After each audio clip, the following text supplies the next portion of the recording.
Hello and welcome to Catalyzing Change Week. My name is Winifred. I'll be I'm the point person for Savandi's session. So to ensure that we have a good discussion, please keep your videos on if possible. Show your name and your company. You can do this by clicking on participants, click on your name, then rename. Kindly unmute yourself where you want to speak. And for any technical issues, please raise your hand or visit zoom.us/support. Enjoy your session. Savandi, please take over. Hi, Winifred. Thank you very much. So I will share my screen.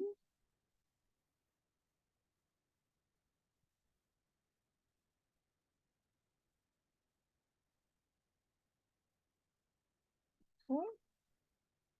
Can you all see? Yes. Yes. Okay, great. So, Okay. so thank you for being here today. My name is Savandi Aberatna, and I'm the founder and CEO of Green Life Generation. It's a grassroots small and medium enterprise in the central in central Sri Lanka, and sometimes we are described as a social enterprise. I have my reservations about this word, and we can discuss this as we go on. But for now, just look at us like a grassroots small and medium enterprise. So I want to first thank you all for being here, taking the time to join in, and I hope that we can have a engaging and lively discussion. As it's just a few of us, I hope that maybe I might change how I plan to do the session. So please feel free to raise your hand up and raise any questions or for me to clarify anything as we go on. So I want to start by just getting a feel for who's here in the conversation today. So I want to get some intros, but some specific intros. So what I'd like you to do is spend about 3 minutes in a small contemplation exercise. So what I'd like you to do is to think of 3 words to describe yourself. And when we start speaking, if you can say I am, and then the 3 words that you use to describe yourself, and from your location, and also what you expect from this session.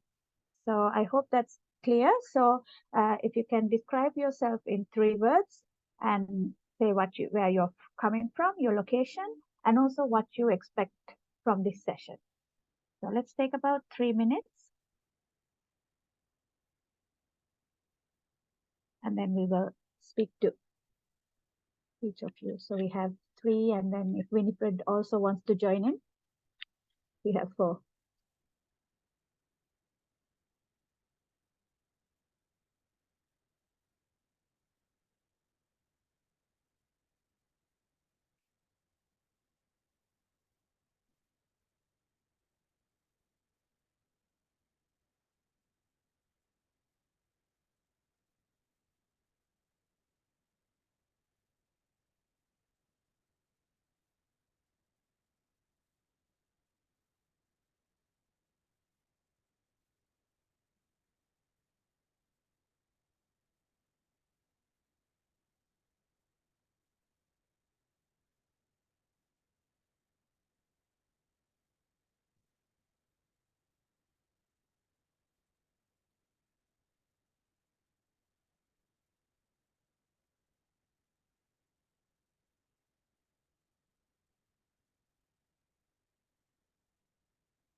Hi, Ayo. Also, if you can describe yourself in 3 words.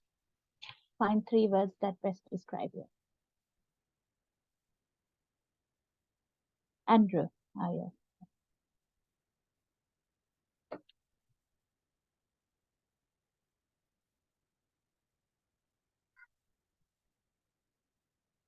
Is everyone else also done? I see 2 Din and Andrew, are you, and Fifi? So please feel free to speak. So if you are shy to speak, just type.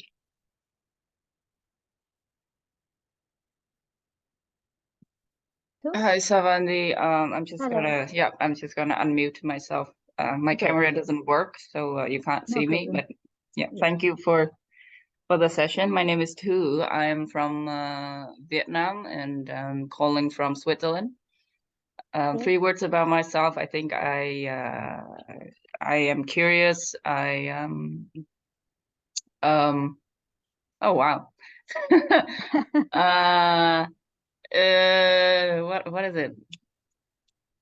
Curious. I like food. Is that a word? And yeah, I'm a foodie. Yeah, that's a word. Okay. And Curious foodie. and yeah, that's a good thing, right? And I just a positive person. Yes. So expectation for the session, I think it's really interesting. I'm learning more about I want to know more about the social sector. So especially in the Asia region. So I would like to hear more like the real life examples that you can be giving in the session today. Thank you. Okay, great. Yeah. So we have a positive, curious foodie.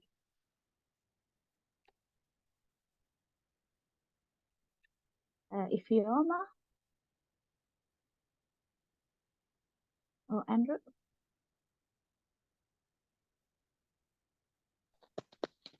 Hello. Hello. Yes, this is Mr. Andrew. Hi, from Andrew. Yes, from Nigeria. Yes, I'm just a change maker who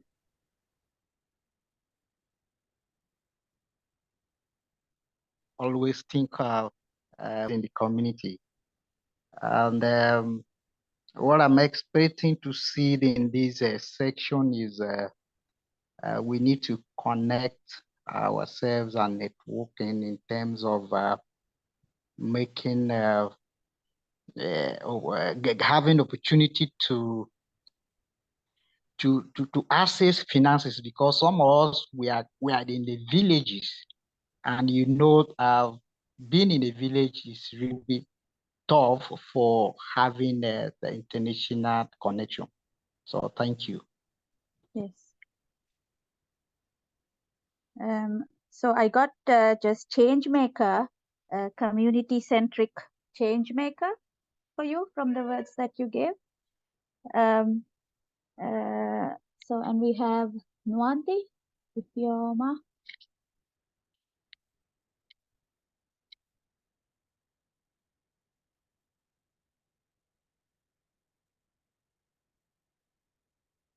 Ifeoma. You can type if you're shy to speak. And Winifred, you want to join in too? You have your 3 words.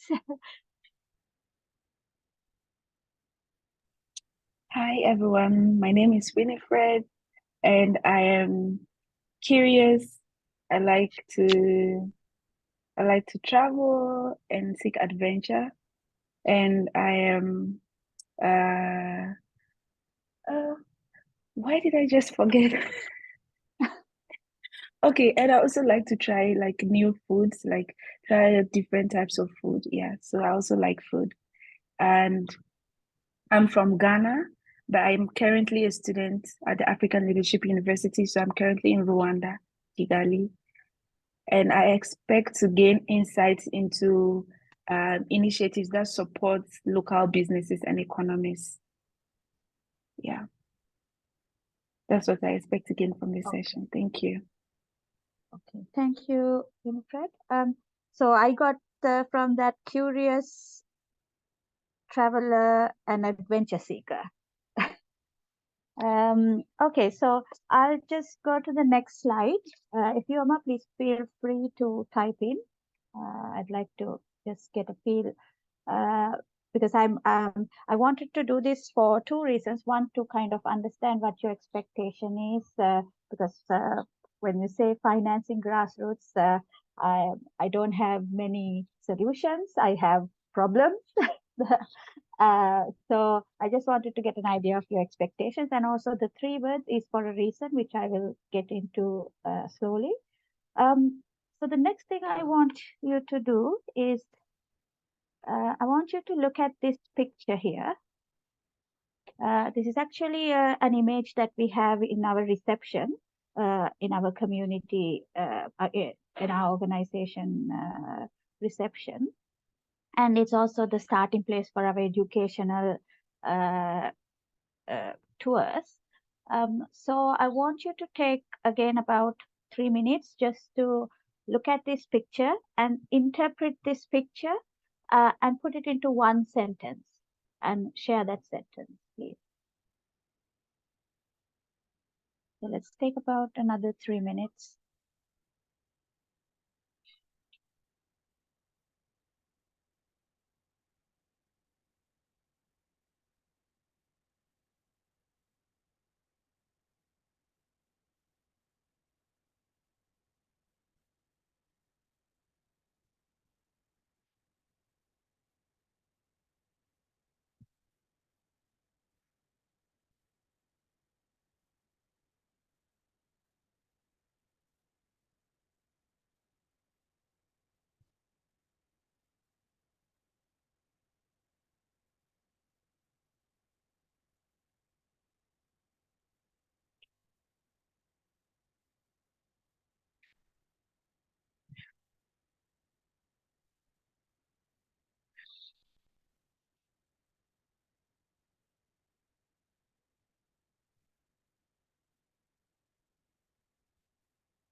To Andrew or Ifioma, if you are ready with your sentence, please share.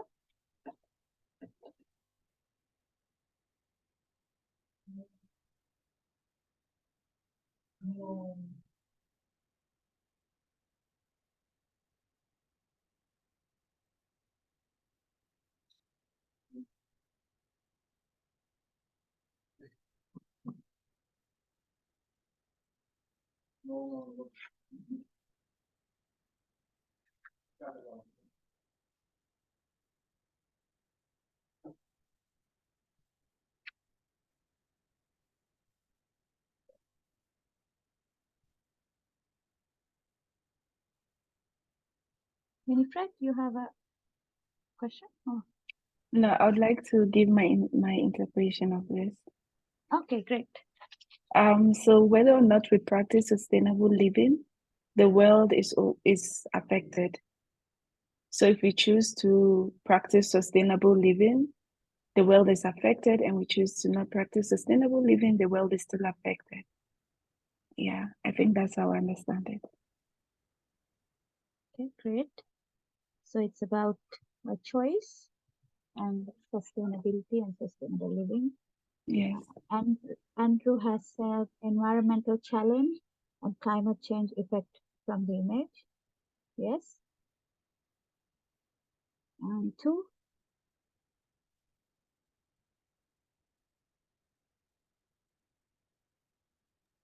Yep, I agree. I also think the same thing. Okay. So great. So as Green Life Generation, we put this image to start with, because what we try to represent here is that planet Earth is our home, and we may be divided by nations, continents, nationalities, and so on, but still we are on one planet, and this is our home. And right now, like Winifred said, we have a choice. We have a choice every single day, because the development practices and the development trajectory of the past has taken us to what we see on the right. It's already happening.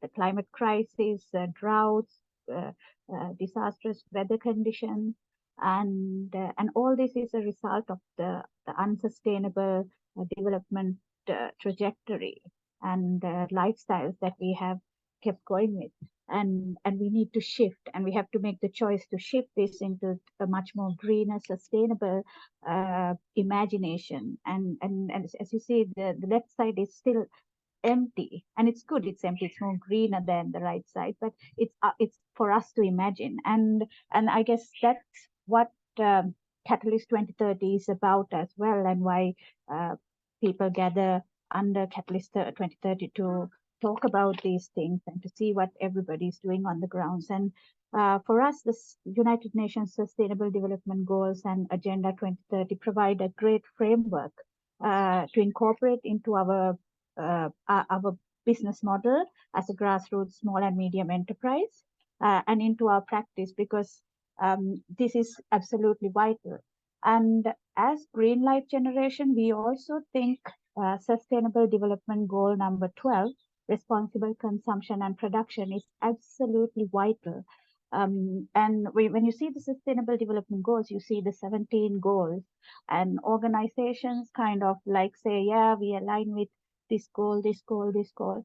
But we take a different approach. We think that, well, based on our findings in the last 6 years, we find this goal, responsible consumption and production, is fundamental. And we start with this goal, and we try to, we see that this goal can cross-cut many of the other goals that we need to achieve as well, because at the end of the day, we live on this finite planet with finite resources. And we need to, everything is about how we consume and how we produce. And this comes down to how we do our businesses, about consumption and production and the economy. So we need to make massive changes in the economic systems, in the business models. And that is what we are trying to do within Green Life Generation. So the topic of this session was financing grassroots actions towards responsible consumption and production.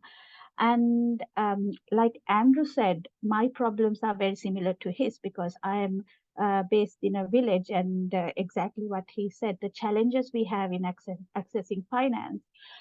So I don't know whether I can get into all these things that I have said here, but I guess what I want to kind of show is more about this concept of proximate leadership, and mission economy, and how you can start driving these changes from the bottom. And obviously that this finance aspect is highly political, and there are many things that we need to change if we are to get the financing to where it's needed on time. So this concept of sustainable business model innovation is very important, because when we look at the concept of leave no one behind, which is fundamental to the Sustainable Development Goals, it comes down to the business models. And there are many businesses who currently say they are green, and they are changing, and they are championing the move into renewables and things like that. But it's not only the environmental, there is also the social, which is about livelihood. So sometimes these businesses that are, say, investing a lot on solar power and things like that, are still continuing to exploit workers, and pollute and promote unsustainable livelihoods and also lifestyles. So there are deep problems within business models, and I believe that small and medium enterprises and especially in us in the grassroots, have an opportunity to innovate and build these businesses of tomorrow, and also these innovative business models that can change this. But again, it needs money.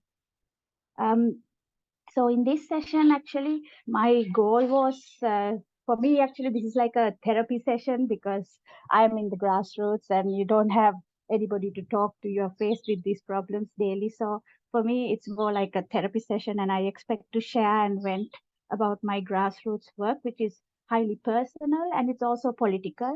And I expect you to like help me dig deeper and ask questions and also challenge me when you can. So just feel free to raise your hand and ask any questions.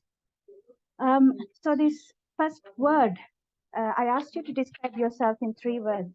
I give that exercise when I do sessions because that question actually changed my life. It underpins everything that I do today. So I was born in Sri Lanka, and then I moved to England when I was 18 for my higher education. And then I moved back to Sri Lanka in 2017, which is when I started my organization, Green Life Generation.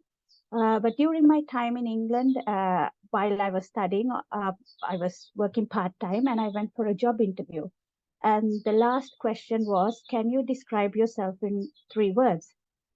So I was taken aback. I didn't have an answer, and I thought about it, and nothing came to my mind. I was blank. So I was thinking, oh, I should have just Googled and found 3 words like motivated, team player. There are just so many words that companies like to hear at interviews, but I didn't have anything. So they said, just tell us what your friends describe you as. And my friends used to describe me as a crazy big idiot those days. So I said, crazy big idiot, and I left the interview room. Obviously, all these other words started coming to my head, and I was like really distraught that I ruined that opportunity. But actually, I was really glad that I didn't look at what Google had to offer, like, best words that you can sell yourself at an interview. And I actually really started thinking deeply about what are the 3 words that best describe me. And I spent years trying to boil it down to 3 words, because describing ourselves in multiple words is easy. But when when you have to boil it down, it's really, really challenging, and you have to really choose hard and go deep into who you are. And many years later, I found the words that best describe me, and it was creative solution finder. And this definition underpins everything that I do. And it also underpins the vision that I have set for Green Life Generation and what I do on the ground with Green Life Generation. Something that I also found is that although my friends called me crazy and big idiot, that also had meaning behind it. By crazy, what they meant was that I was visionary and I was a dreamer. I was also a believer, and I thought of things differently. And by big idiot, they used to say, oh, we are the small idiots following the big idiot. What they meant was that I was a risk taker and I had leadership qualities, and I was also able to influence others to follow me. So although I found this whole experience as a negative, as a moment of failure in my life, these 3 words actually had a big impact, and it completely drives all my work, and it underpins what I do on the ground. So why is this important? And it's because it brought me here to what I do on the ground now with Green Life Generation. As you can see, I have like a huge list of degrees, and it's coming from the sciences into the social sciences. And this was, for one reason, was because of the issues in the education system in Sri Lanka, where we are kind of told that the sciences are intelligent, the arts are more not so intelligent. There are these norms that kind of dictate, social norms that dictate what you study, what you do, you follow people. But then I had the privilege, I will say that it's a privilege to have been in higher education for so long. It's not an option that many people get. And I witnessed that in my home country of Sri Lanka, that I held a position of privilege that allowed me to be on this path, whereas not everyone else, not every woman in this country had that opportunity. So with my personal experiences, I chose to study social work and social policy from 2014. And I moved to Sri Lanka in 2017 during the middle of my PhD. And there were two events that kind of like carved my pathway in parallel with this, who I am as a creative solution finder. And these two events are highlighted in the two newspaper articles you see at the top. In 2013, a lot of women, I'm not sure whether Tu and Andrew are aware, I think Vietnam and also Nigeria, also Uganda, I think, sending countries for migrant workers, origin countries for migrant workers, and Sri Lanka is sending origin country for migrant domestic workers. A lot of women from Sri Lanka travel to countries in the Middle East to work as domestic workers. And this is a very high risk decision that they take due to the unsustainable economy in the home country. They take this decision to go and create a livelihood for their families. And this is at a high risk because they are highly invisible and vulnerable to all forms of abuse and exploitation. And in the most unfortunate circumstances, like Vizana's case, you may end up never coming home. So this really shook me, and this is something that led me to kind of really try to understand this problem and to find a solution for this. And in 2017, the year that I moved to Sri Lanka, there was, I moved back in June, but before that in April, we had the biggest man-made tragedy in Sri Lanka, which was the collapse of the rubbish dump near the capital, killing over 30 people from the neighborhood, especially people from the disadvantaged backgrounds who live in the stench and the unhygienic circumstances of that garbage dump. So for me, it was like using this new identity of me as a creative solution finder, and then also looking at asking the questions that really triggered me, asking the questions to solve these problems that really triggered me. So I looked very deeply for years through my PhD research at the drivers of this migration. How can we protect these women? And something that my research showed was that it was a problem in the economy. It was a problem in the economic policy, in the business models, and that we need to build sustainable and resilient communities and economies. And when it came to the rubbish issue, it was about who is responsible, where is the responsibility, and how do we make this change? So these are the two main problems that I have been working on for the past over 10 years now. And in the past 6 years specifically, since 2017, since my move to Sri Lanka, I moved from looking at all these issues from a telescope into looking at it from a microscope. And after living in Europe for 15 years, it was a big change for me, and I was called to action.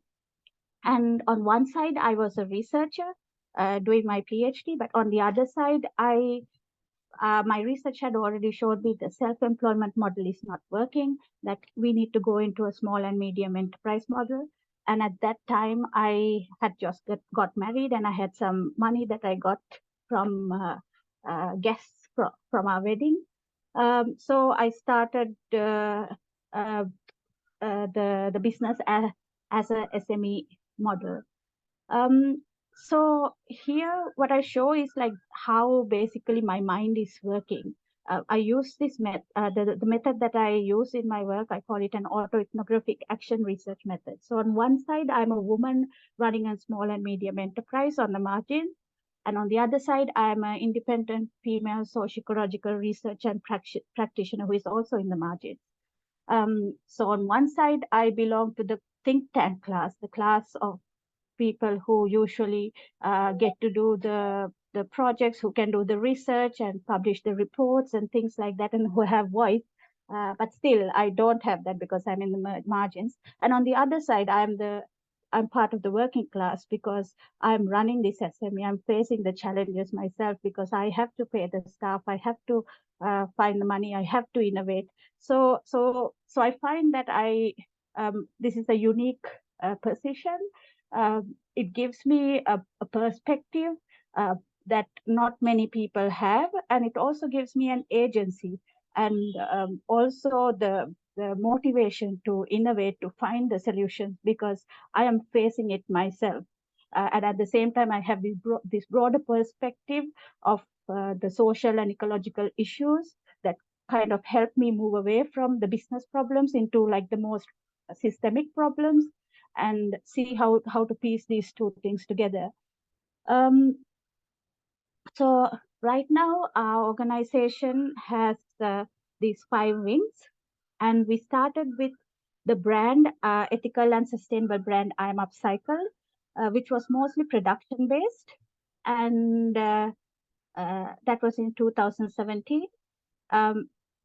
And then we so it was mostly about producing upcycled products and selling these in the market. And so from 2017, 18, 19 onwards, we had a lot of crises. I've just got a table here which shows how we financed our work for the past 6 years.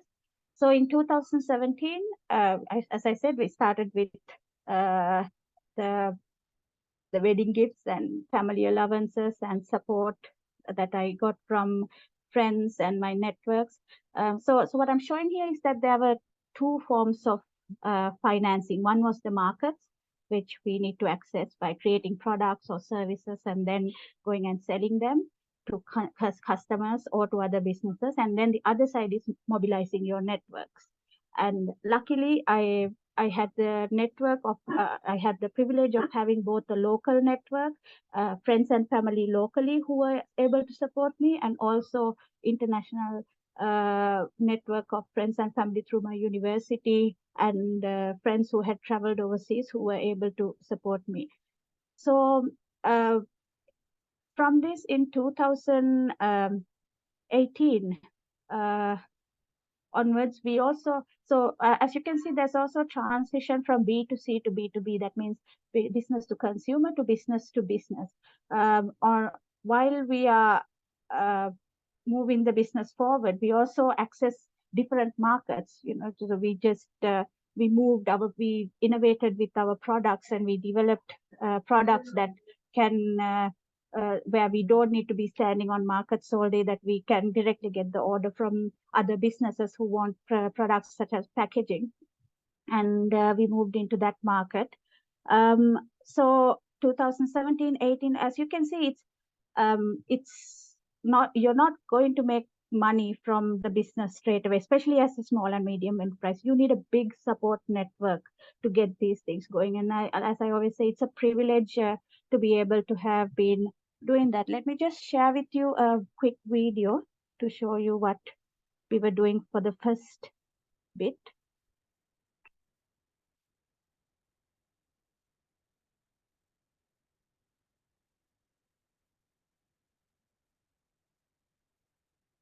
Okay.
So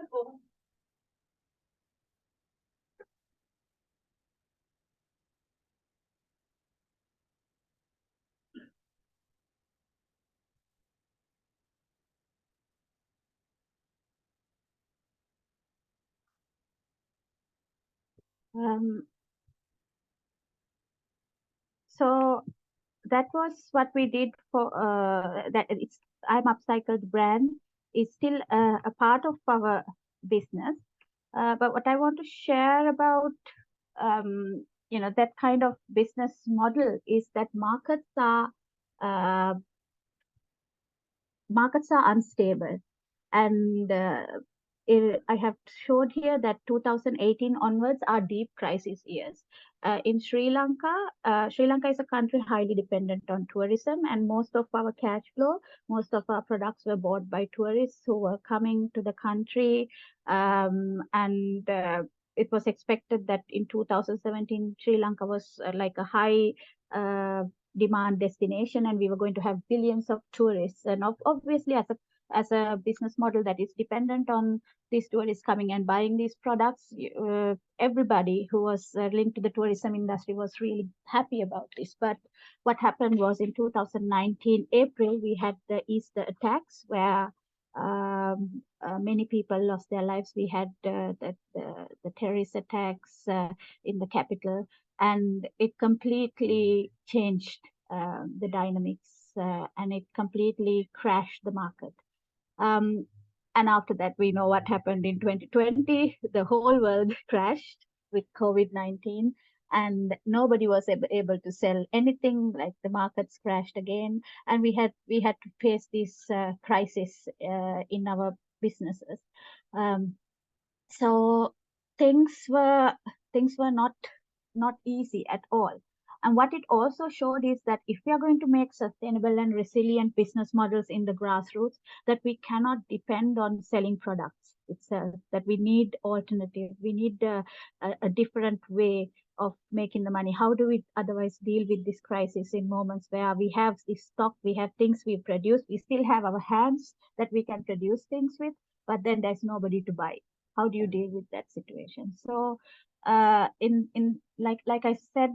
I have said here, it's also the deep crisis years, but it was also the years where we are innovating for survival. And these, as a proximate leader, these squeezes that you get are the worst, because it's not about you per se. It's also about the women who are employed in your organization, those livelihoods that you support, and you cannot support them anymore. And also your support system sometimes is not able to support you because their employment is affected. And because as I said, we are very small, and your networks are as far as you can reach. So in these moments, we've had to innovate, and we have to think about like what is the best way moving forward. And here again, these two sides of my brain, the entrepreneur side and then the researcher side, is kind of looking at this in these two different ways. So what we did was we also faced a crisis in raw materials, because as an upcycling brand, as a brand that I'm Upcycled, working with waste, you never think waste will go scarce. But the main raw materials that we were using were cardboard and cement paper, cardboard from milk cartons. And then suddenly, with the economic crisis, there was a shortage of cement in the market, and there was a shortage of milk powder in the market, which meant there was no cardboard and cement paper to be found for our production activities. So although we thought we might never meet this shortage of raw materials, we had to face that as well. So these things kind of led to our growth. So Green Life Boutique was initially our retail arm. So we used to have a small shop where we used to, in our village, where we used to retail some of the products that we were producing. But obviously after 2009, nobody was coming. And 2019, nobody was coming to buy anything. And obviously we needed to keep employment. And the women As a grassroots organization that is focused on marginalization and the risks and vulnerabilities, built on this model of why women migrate, it was mainly the women who were most vulnerable, those who had disabilities, those who were older, who were losing their jobs because we couldn't produce as much as we wanted to produce because nobody was buying it. And that meant there was not enough work for everybody. And then the people who had to stay home were the ones who were not fast enough, who were not neat enough. So this was heartbreaking for me because this was not the way I wanted things to go.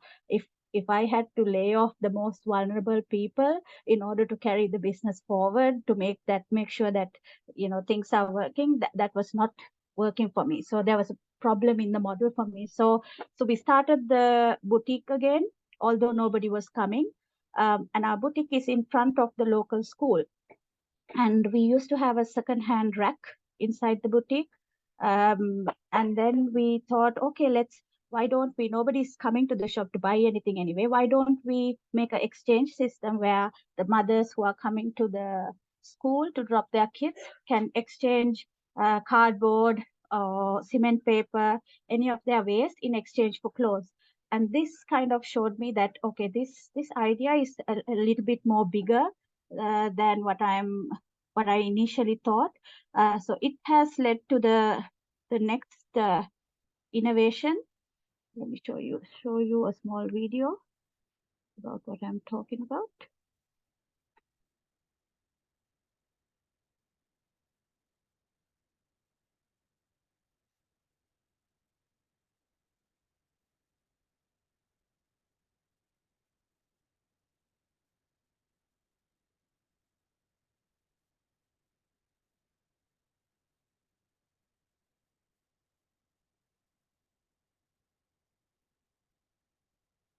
Okay, so what this will show you is how we learned from these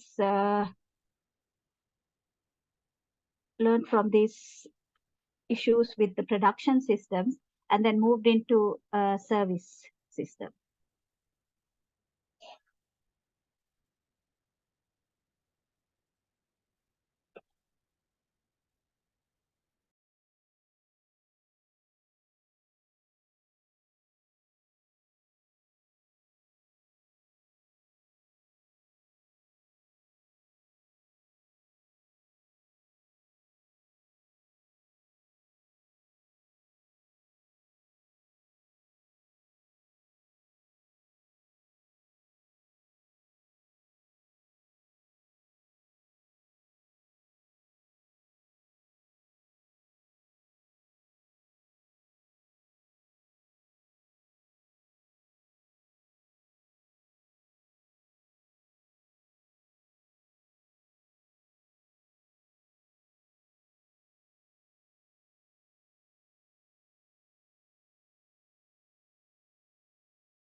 So so what I showed you is like how, you know, as grassroots organizations, especially SMEs, you know, we and as the leaders in this organization, you don't have the option to give up. You know, you have to keep going. You push yourselves because your responsibility is not just for yourself, but also for those who you support through your organizations.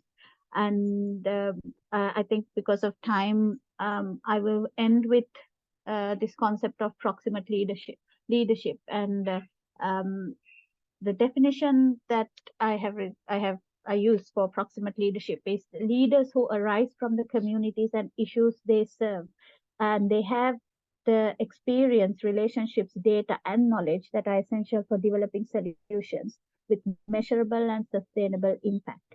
And um, and this is true, and this is also true in my case. However, what is also true is that space, place, and identity matter. And when we look at catalyzing change, we are, especially in the grassroots, are faced with the challenges of power and ideology, because those in the grassroots, we in the margins don't have the power, and we don't have the voice over ideology and policy and things like that.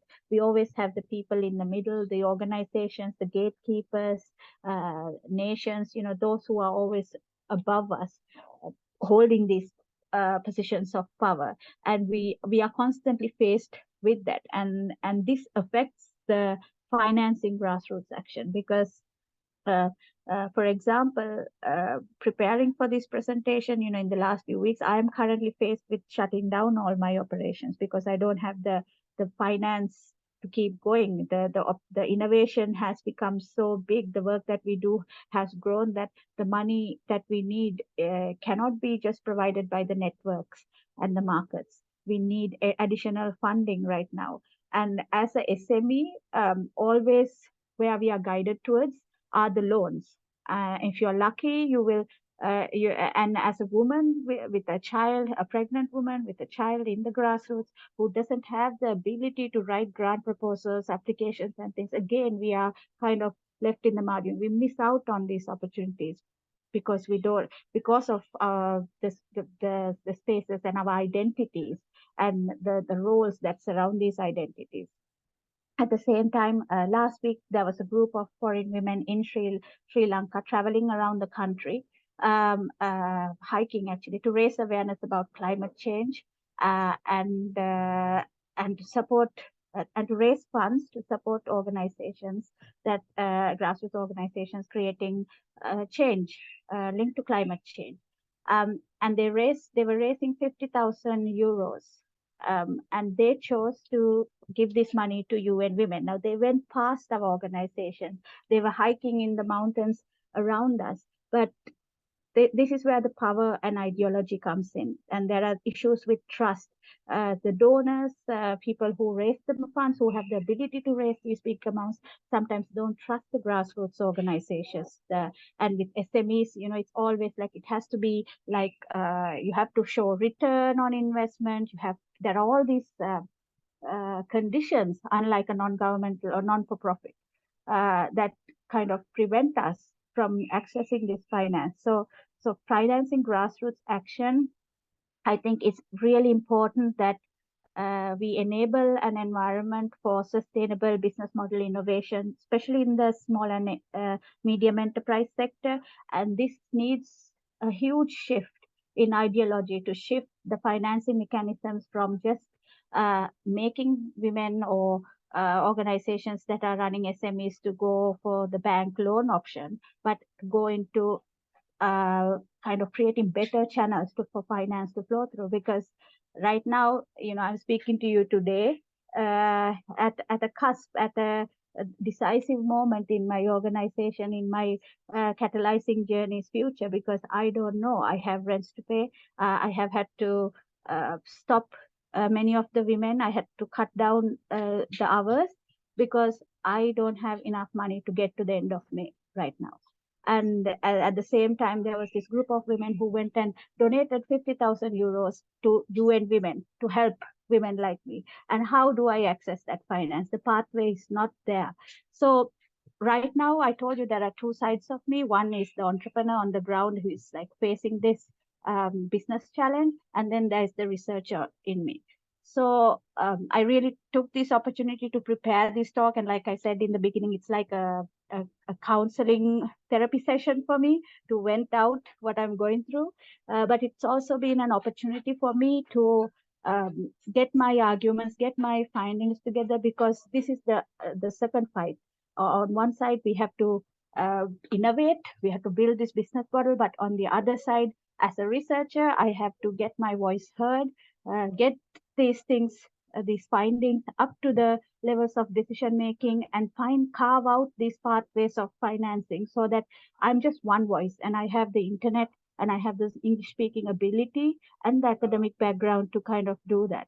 But just imagine how many organizations, business women in the grassroots are just suffering and just giving up to this weight that they cannot take anymore. So that is, I guess, my I have these two challenges in front of me. One is just making sure the organization keeps going, but on the other side, just making sure that these findings are brought to the surface, and that we carve out these paths so that the money comes to where it is needed, while it is needed, because once these things shut down, we cannot do this anymore. And then I have the choice of probably staying in Sri Lanka or even moving overseas to a job in academia. But the women who are employed in my organization, they will only have the option of going to the Middle East, into those homes as domestic workers, into those situations of vulnerability,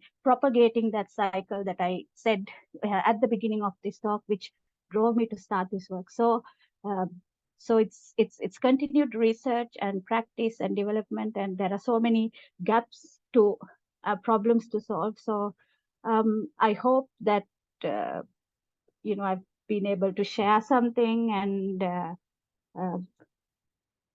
hopefully inspire. But for me, it's been a great therapeutic session to share, to vent, and also put my findings together to just keep me going on this pathway of research. So thank you, Winifred, and there's Purnima. I think she came in later. So thank you so much for hosting this session.